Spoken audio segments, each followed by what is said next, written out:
Hello and welcome. My name is John Mason. I'm with Paula Forget. We would like to give you a little bit of an update on her stem cell treatment for her multiple myeloma. But before we do that, I just wanted to say Happy New Year to all of you. Thank you for all of the people who have donated energy and some funds to help us with this process. And we hope that this is going to be a really great year for you. I know that we're going to start the year off doing a little bit of work. Paula and her medical team have been amazing and going through a lot to get her ready for the process. And she's going to tell you about that in this update. But I wanted to personally just thank you for your time and your attention and all of the energy and the donations, resources to help us with this process. Thank you. Paula, you want to give everybody a little bit of an update on what's going on? Yeah, thank you, John.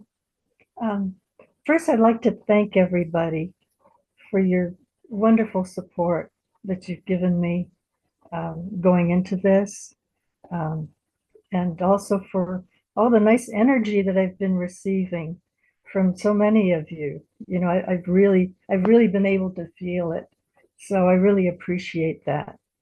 Um, Now, I've run into a bump in the road, and so I have to share this with you, but it's all going to be good. Uh, Last year, I had like this little nodule in my neck. It was a salivary gland. And what happened is that at some point it started to get really big. And so I got kind of concerned about it. And I went to see my a specialist about that. And it was kind of big. It was like, well, it's about this big, really, you know. And so we looked at it, we did a biopsy, and we found that it was benign. And so at that time, it was like, okay, well, I guess we'll just kind of keep an eye on it and, see what it does.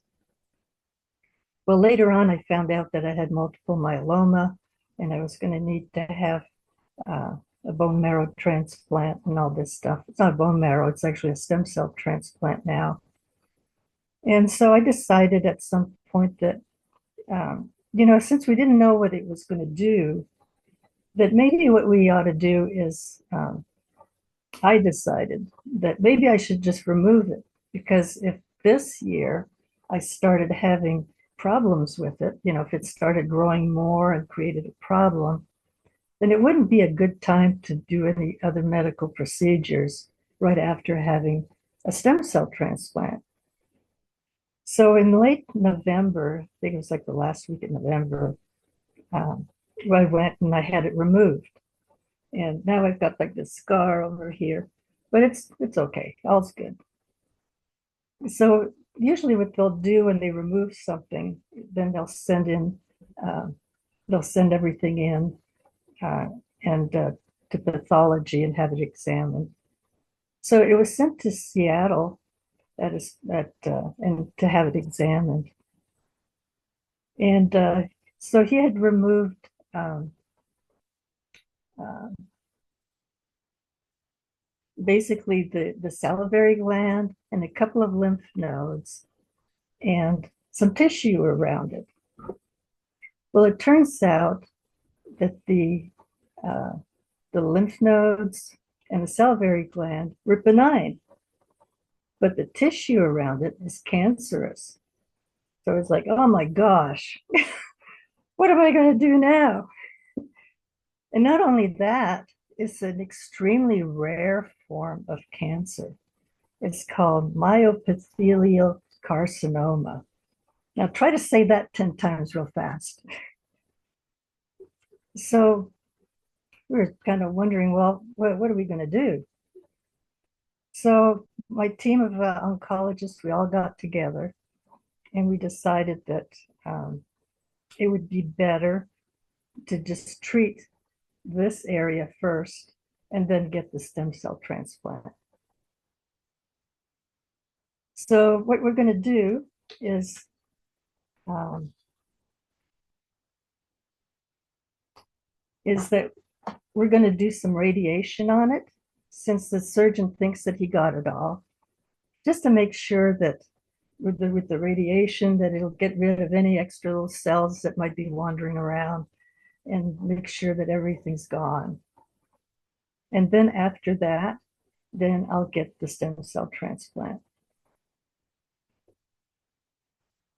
So what we're going to do is in a couple of weeks, I'll be going down to Seattle and I'll be giving away um, my stem cells, and they're going to set them aside. And then I'll go in and I'll get the radiation. It'll be probably about 6 weeks. And then I'll probably have another 3 weeks or so to recuperate. And then sometime after that, I'll get the stem cell transplant.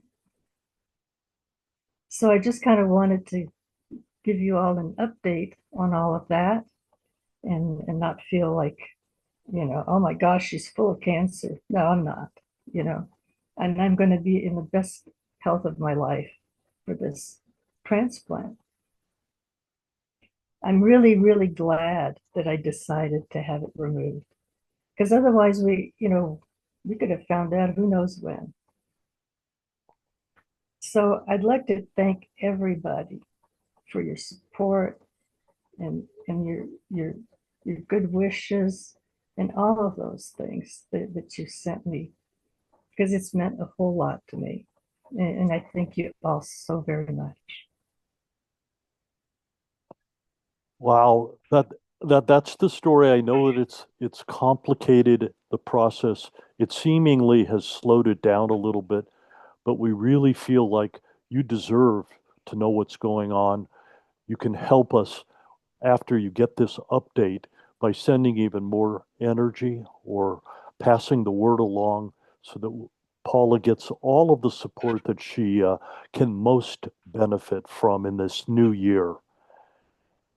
Paula, is there anything else that we want to include, or can we sign off for this for right now? I think we're good for now. Oh, Yeah. excellent, excellent. Okay, well, please, thank you again for your time and your attention, for your love and support. I know Paula has really benefited from the energy that you've sent to her and the concern that you've had, and we really want to thank you once again. We'll update you as things come up in the near future. So until then, please take good care of yourself. Have a great new year, and we'll hope to see you soon. Thank you.